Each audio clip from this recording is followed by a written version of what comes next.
Ashama harka fuune akka mul'atan jecha Inagee Miidiyaarraa qophii guyyaa har'aantanaa qabannee kan isinii dhiyeessu sagantaan keenya kan oduudha amma jalqaba jechuudha.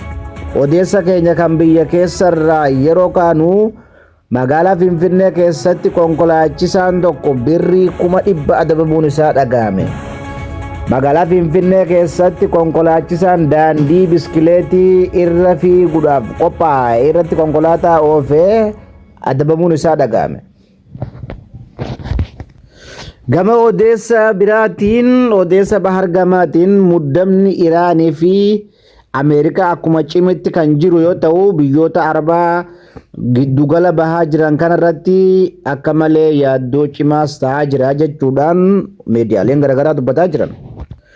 Odeessa keenya kan biraatiin Minnesota keessatti koongirasiin Ameerikaa Ilham Umar irratti tankaaruuf namni tokko wantoota hin beekamne facaasuudhaan ijoo miidiyaa guyyaa har'aan tanaate. Sababii kanaatiin dhimma kana kan gaafataman pirezidaantiin Tiraamp tarii ofirratti biiftee ishumti ofumaa ofirratti biifte jechuudhaan itti qoosuun isaa dhaga'ame. Tiraamp irra deddeebiidhaan ishee qeequurraa kan of duuba hin deebine akka ishii hin jaalannes yeroo hedduu dubbata. Namni Omaritti dhangala'aa facaase to'annoo jala ooleeras jedhama. Namni waan kana yakka kana dalages to'annaa seeraa jala ooluun dhaga'ame. Gama biraatiin mootummaan Ameerikaadhaa Tiraamp yeroon Iraan dhumataa jira jechuudhaan akeekkachiisan. Pirezidaantiin Ameerikaa Doonaald Tiraamp Iraan sagantaa nukleeraa ishee irratti mari'achuuf yeroon jala dhumataa jira jechuudhaan akeekkachiisan.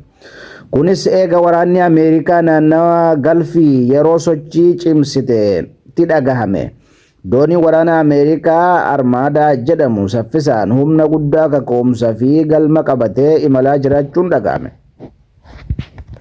Muummichi ministeera Abiyyi Ahmad Dr. Abiyyi Ahmad ministeera deetaa ministeera dhimma alaa USA kan ta'e Christopher Landaw waliin waajjira isaatti mari'achuun dhagahame. Aangaa USA kun waliin ajajaa waraana Ameerikaa damee Afrikaa waliin turaniiru. Qondaalonni USA kun guyyaa kaleessa buufata humna qilleensaa Itoophiyaatti argamuun kabaja hundeeffama waggaa 90ffaa dhaabbaticharratti hirmaataniirus jedhama.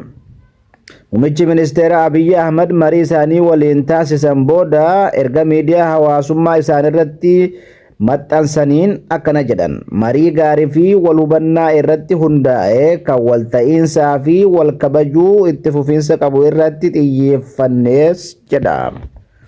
Giifti dureen duraanii Kooriyaa Kibbaa mattaa yookaan gubboo fudhachuudhaan hidhaa baatii 20 adabamte. Haati warraa pirezidaantii duraanii Kooriyaa Kibbaa waldaa Unification Church fudhatteetti jedhamuun hidhaa ji'a 20 adabamte.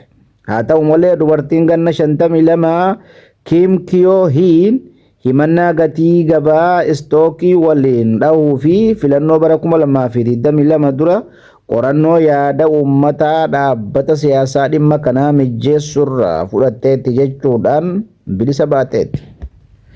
Iraan keessatti mormiilee garaagaraa amma dura gaggeeffamaa ture irratti lubbuun namoota 6,000 ol dabruu dhaabbanni mirkaneessanii jiran. Lakkoofsi namoota mormii Iraan irratti du'anii kun 6,000 caale jedhama.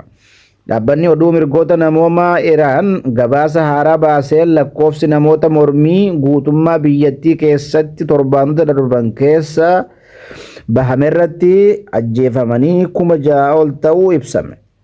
Gareen mirga namaaf quuqamu Ameerikaa jiru kun ragaa hanga ammatti walitti qabeen namoonni 6,126 ajjeefamus beeksise. Namoota ajjeefaman keessaa umriin isaanii waggaa 18 gad kan ta'an 86 akkasuma miseensonni nageenyaa mootummaa 214 ta'uu ajjeefamuu fi lakkoofsi namoota du'anii isaa olillee ta'uu akka danda'u ibsu. Namoonni 40,000 takka ol ta'an ammoo humnoota mootummaatiin qabamanii hidhaa jiraachuu gabaafame. Kun cuunfaa oduu guyyaa har'aan tanaati. namoonni chaanaala kanaaf haaraa taatan subscribe godhuudhaan akkasumatti comment like godhuudhaan nu jajjabeessan